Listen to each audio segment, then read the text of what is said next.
Welcome guys explain master channel में। तो पिछले एपिसोड में मुयान ने सैन को अपने अंडर आर्म में आने के लिए कहा था, लेकिन सैन ने मना कर दिया।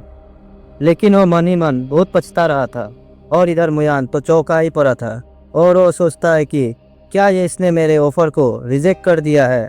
तो सैन कहता है कि आपका ऑफर तो मेरे लिए एक विश की तरह है, लेकिन मैं अपने मास्टर को धोखा नहीं दे सकता हूँ। जो सुनकर मुयान कहता है कि तुम्हें इतने सोचने की कोई ज़रूरत नहीं है, क्योंकि तुम्हारा मास्टर जो कि इस पीक के 7th एल्डर है, वो तुम्हें मेरे साथ जुड़ने पर और भी खुश हो जाएंगे। तो सेन कहता है कि असल में मेरे पास एक मिशन है जो कि मेरे मास्टर ने दिया है। तो मुयान सोचता है कि ये तो सच में बहुत ही लॉयल है 7th एल्डर के प्रति, और सेन से पूछता है कि तो बताओ ये मिशन है क्या।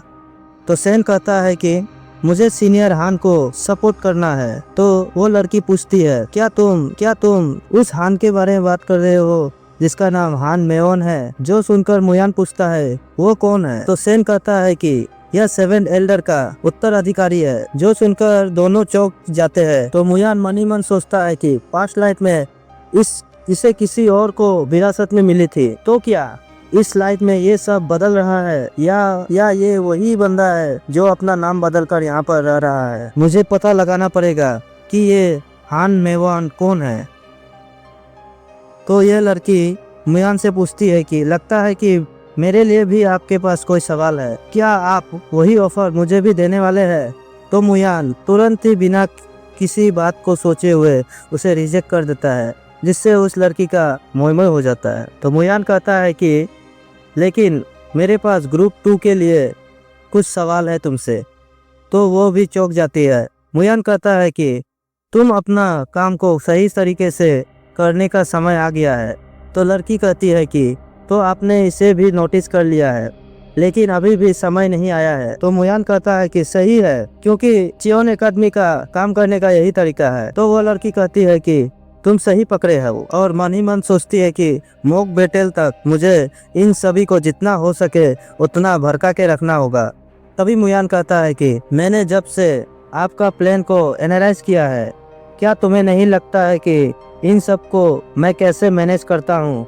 तो लड़की कहती है कि तो आपको यह सभी पता है कि मैं ये किस पर्पस के लिए कर रहा हूँ, तो बताओ अब क्या करना है।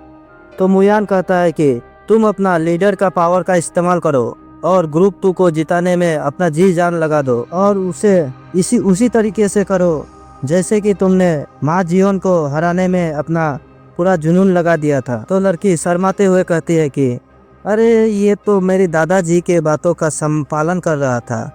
तो मुयान कहता है कि यह अच्छा बात है कि तुम ये सब अपने दादाजी के बातों पर पालन कर रहे थे, लेकिन अगर तुम्हारे दूसरे हाथ में भी स्वॉर्ड होता तो तुम जो अटैक किए थे उसका अटैक का पावर और भी ज़्यादा होता, और माँ जियोंग का तो हालत ही ख़राब हो जाता।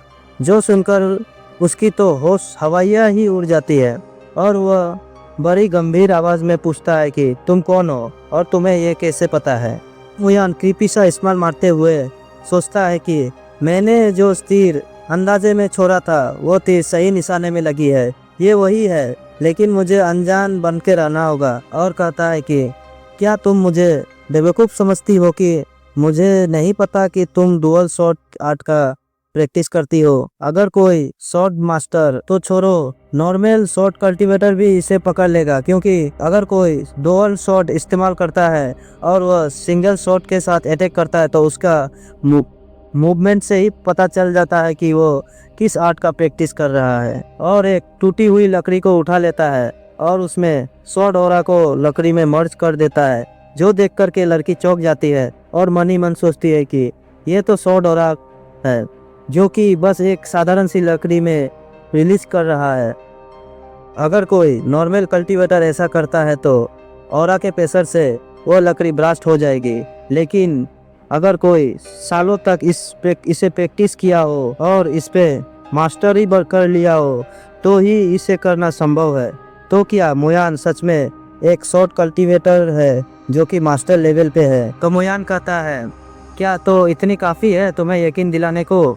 तो लड़की कहती है तो तुम 6 ड्रैगन में से एक हो।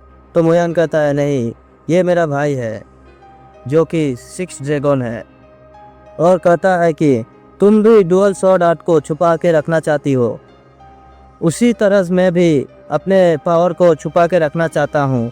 तो तुम समझ गई क्या करना है तुम्हें। हमारी बातों को हमारे तक ही सीमित रहना चाहिए, किसी आउटसाइडर को इसके बारे में पता ना चले। और मन ही मन सोचता है कि जैसे मैंने सोचा था कि बैंक संघा एक आउटसाइडर है और अपना पहचान छुपाकर रह रही है, लेकिन मुझे लगता है कि ये कोई पावरफुल क्लैन से होगी, तभी वो वहाँ से चली जाती है। और मुयान चेन को उस पर नज़र रखने के लिए कहता है, जो कि झाड़ियों के पीछे छिपकर ये सब कांड देख रहा था। तो चेन कहता है कि अगर आपको इस पर कोई भी गड़बड़ लग रहा है तो मैं इसे खत्म कर देता हूँ और कोई सबूत भी नहीं छोड़ूंगा। जो सुनकर मुयान उसके टकले पर टपली मारता है और कहता है कि तुम्हें ऐसे उल्टे पुल्टे काम करने का कोई ज़रूरत नहीं है। और मन ही मन सोचता है कि भले ही ये बेक संगाई भविष्य में नहीं थी, लेकिन मुझे पता चल गया है कि उस ऑर्गेनाइजेशन का टारगेट कौन बनने वाला है। और ये लड़की डेमोनिक कल्ट में शामिल होने वाली है, जहाँ पर वो डुअल शॉट को अच्छी तरीके से प्रैक्टिस करेगी। निटियन का ब्रेक क्लैन, जिसका लीडर 5 किंग में से एक है, और ये संभव है कि वैसे वेंग सांगाई उसका पोती हो सकती है। लेकिन कुछ सालों बाद नांगोंग क्लैन और ब्रेक क्लैन को दोनों खत्म हो जाएंगे, क्योंकि जिसका कारण डेमोनिक कल्ट को माना जाएगा।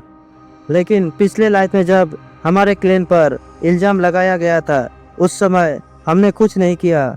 अगर हम उस समय कुछ कर ले सकते तो क्लैन बच जाते।